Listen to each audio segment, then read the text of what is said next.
coming to my page. This is once again your boy Vassell, and I just want to talk to you today about something that was said on a Facebook post. I'm not going to post who said it. Not this post. Why is it zooming? Okay. Anyway, so I'm not going to talk about what exactly was said. Excuse my camera, because I got this auto zoom on it right now, and it's supposed to zoom in whenever I'm not looking into the camera. I guess to kind of remind me to look into the camera. So, nevertheless, the post was talking about how black people don't know their strengths, or they're the strongest race on the earth, and because we're the strongest race on the earth, we don't know how strong we really are. And I agree with that. I really do. The thing I will say about that very much is that not that we don't know our own strengths, because we do know our strengths. I think the problem is that because we are pretty much feeding the wrong strengths. You see what I'm saying? We have a false perception of what strength is. You know, some of us believe our strength is having a car. Some of us believe our strength is taking care of our children. Normal stuff for African Americans and blacks seems to be the only way we can say we are strong. You take care of your kids. And now, if you see me a little winded, it's because basically I have a chest cold, so I may have to stop time to time to kind of take some breaths. Okay, so please bear with me. But sometimes we refuse to believe that normal stuff is what we think is strength. Finding a job, we think that's strength. Having two cars, more than one cars, that's a strength, and we believe these are strength. And don't get me wrong, these are forms of being strong. Don't get me wrong, but they are not our strengths. You see what I'm saying? These are the I guess you can say the results of being strong. Because you're strong, and you endured, and you suffered through, and you went through what you went through, and you remember those things, and you learn from those things. Basically, those strengths became you were reaping the fruit of that strength. You see what I'm saying? You're reaping, like the Bible says, as whatever you sow, that you will reap. Whatever street you walk down, one day you're gonna walk right back down it. Whatever stone you turn over shall one day turn back over on you. So if you're turning over, bad fruit, and you're planting bad seeds, then you're gonna reap bad fruit. That's just the basics of it. So if you've been working through your strengths, and you've been dealing with your strengths, it's only right that and fitting that you reap the benefits of those strengths. Now, it may not come out in the way that you would believe, but that doesn't mean that you are strong because you have these things. Because there are weak people who have cars, and there are weak-minded people who have, nice houses. There are weak-minded people who have wives and children, and, they take care of their kids. There are a lot of weak-minded people who do these things. So we have to really look at what our strength needs to be. And I believe, in my opinion, going off screen for a second. There we go. I believe that one of the things that we need to do as blacks and as African American, however you want to refer to yourself, I believe we refuse to accept constructive criticism. And I mean, not just from outside sources, but I mean from each other. Well, of course, unless it fits our agenda or what we're set out to accomplish. But I mean, really, when it comes down to the day-to-day stuff, we refuse to let somebody constructively criticize us. We don't want to be told we're wrong. We don't want to be felt like we're wrong. Everybody wants to be right. Nobody wants to be seen as the wrong one. Nobody wants to be seen as, a person that doesn't know what they're talking about. And in that moment, we choose to be victimized for it. If we say, dude, you shouldn't walk down certain areas because you know that's a drug infested area, what you doing over there at night, well then, that's a constructive criticism. Or here's one: we tell you, the way that you're dressing is provocative and it's going to cause somebody to look at you the wrong way, or you're dressing like a certain aspect of person who's not fit for society, and yet you want to keep going out there and living that type of life. Or drugs is really starting to weigh in on our people. We need to do something about that. We don't allow ourselves to criticize and critique each other, and because of this, in my opinion, excuse me once again, I'm getting a little winded, in my opinion, this is going to stop us from progressing. A fool thinks that he's right all the time. Only for the foolish believe that.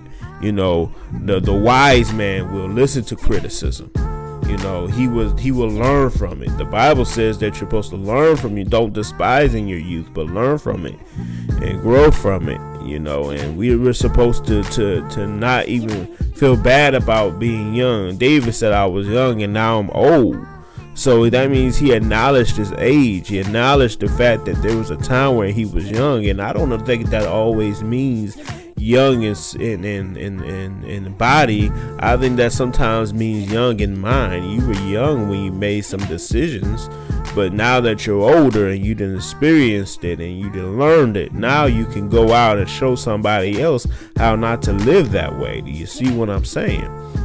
So we don't allow us to criticize each other, and I believe we don't allow each other to love each other either. If somebody says something nice about you, it's okay. We don't allow for loving moments. Excuse my camera, I had to zoom in for a second, but it'll zoom out a little bit. But we don't allow for us to love each other and to be loving to one another and teaching each other how to be caring, and we don't look out for one another. When you think about it like this, the neighborhoods, we allow somebody to come in our neighborhood, and even somebody in our neighborhood, to steal, rob, and destroy somebody else's property. Watch it, know what happened, don't even tell the police, because we don't want to turn them into the cops, because we don't want them in jail. But that person broke the law. They stole from somebody, or we know somebody who knows somebody that did something that was wrong. We don't value each other in the perception that one can succeed and the other one cannot. We will sit there and tell each other, hey, why is he doing that? Oh, he a hater because he hear what I'm trying to say, or he's trying to do it the same way that I'm doing it. So now he's a hater. He doesn't want to. No, he's learning. He sees something that you did. He see how you did it, and he's learning from how you did it, and he's trying to succeed too. Now that's not a crab in the barrel mentality. That's learning together. That's growing together. That's reaping together.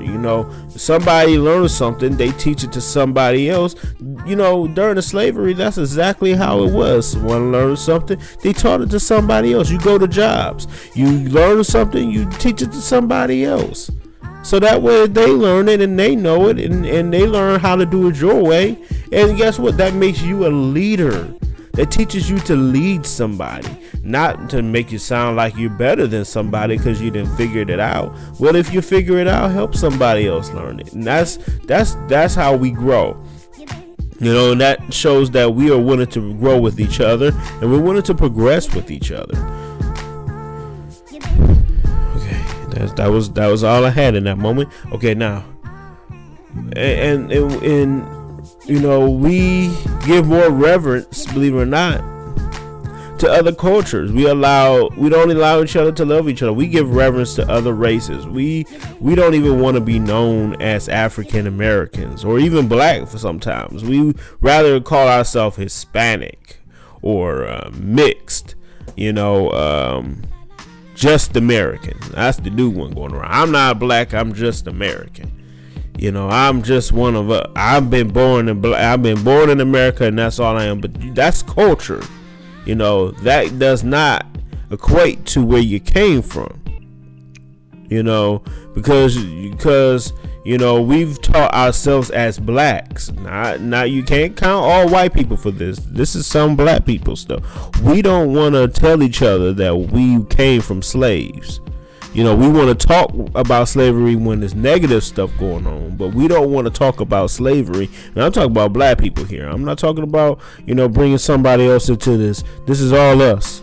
We don't want to talk about those things. We don't want to talk about how bad it was for us to be, in slavery, how bad it was, what we went through, how we had to fight to be, to get to where we are. And then here it goes even further. Even after we got free, we were still enslaved. And even to this day, we're still fighting for freedom. We don't want to talk about that. We forgot that the fight ain't over. We still fighting. The war ain't over, baby. We still going. We come this far by faith. That's another thing. We don't want to put our faith in God anymore. We turn our back to him. We look at everything else. We go to churches, don't get me wrong. We open up doors, but we really have gone away from what he has told us to do. We don't love each other no more. We don't teach each other no more. We don't hope for each other no more. We don't give unto each other no more. We do more stuff for everybody else, but we won't do for ourselves. That is like having chains on us and we ain't even done nothing. How is it you want to be known as Hispanic, but you from Africa too? You see what I'm saying? Like you just cause you from this side of the world doesn't mean that you no longer were from, where you were from. I put it like this: every other race on this earth, every other culture of people, no matter where they go, they're always known for who they are. If they're Scottish, they're Scottish. If they were 5 parts Scottish and 2 parts, Italian, they still will say, I'm Scottish Italian. And I love being Scottish Italian. There's nothing wrong with saying you're from a country, but there's nothing wrong with saying where you were from before then. If your parents, both of your parents are both African American people, or you maybe light skinned like myself, and you think that you're mixed, no, I can already done a study. I'm black on both sides. I got some Native American in me. I got some Asian in me. I got some European obviously in me. But you know what? At the end of the day, when it all roll up together, there are 2 black people on both sides of my fence. So that makes me 100% Negro. And I love it. Okay? I am a black man. And that's who I am. African American strong. Been one ever since I was born. And even though I had blonde hair, red hair, it don't change none of that. I'm still a black man. And that's what's most important. It don't matter how you wear your hair. It don't matter how you look. It has to come down to how you feel about being black. Are you happy with being who God made you to be? Because that's at the end of the day what it come down to. God made you to be a black person. Are you okay with that? Yeah, you're in Christ. You're a new creation, but he didn't stop you from being black. He wants you to be black. He wants you to be happy in your skin. He wants you to love yourself for who you are, because Christ so loved the world that God so loved the world, he gave his only begotten son, Christ, to die on the cross for your sins, because he loved you just the way you are, perfectly and wonderfully made, not just for one part of the world, but for the sins of the entire world. It wasn't just for one people, it was for all people. So first off, let's get this out the way. If you love your Lord, then you have to love yourself, and then you gotta love yourself for who you are and what you were made to be. If you're a black Irish guy, that's because you're black, but you're still from Ireland. So that's why you're Irish. It ain't because it don't make you no different because you're Irish. You're still black. You got some African in you. Somewhere down the line, there was an African man that made it with a white lady, and there you come. Or two African people moved up to Ireland, and they became Irish, and that made you Irish. But guess what? You still are African Irish. No matter where we go, we are still descendants of Africa. And we have to be proud of where we came from. And in that pride, we have to start taking care of each other. And we have to show each other how much it means to love one another. And then once we start showing that love and we start taking care of each other, we'll start having accountability. That accountability will start showing itself in other things. Now, just because you don't love God doesn't mean that makes you more aware of your African ancestry. That just means you know who you are as an African American. That's beautiful, but that doesn't mean that you know anything else. You still have to know the Lord. That is the biggest problem with our people. We let go of what we know. We came this far by faith, leaning on the Lord, trusting in his holy word. He hasn't failed us yet, not one time. But we're failing ourselves if we start to believe that we no longer need him. Dr. Martin Luther King was not just any old man. He was a preacher. He was a Baptist preacher. We talk about Malcolm X. We love Malcolm X. And he was also a Muslim. But you know what? But he was a Christian. But if he gave himself to Islam, God bless him too. We love them just as much. We love our Muslim brothers and sisters. We love everyone. But the unity of black must come by faith. It cannot come by any other thing. We walk by faith, not by sight. When there was no other thing that we had our faith.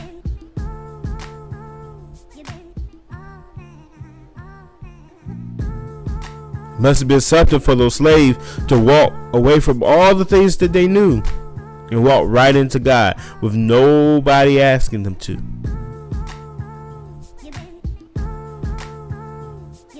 There are atheist slaves. They weren't all slaves, weren't all Christians.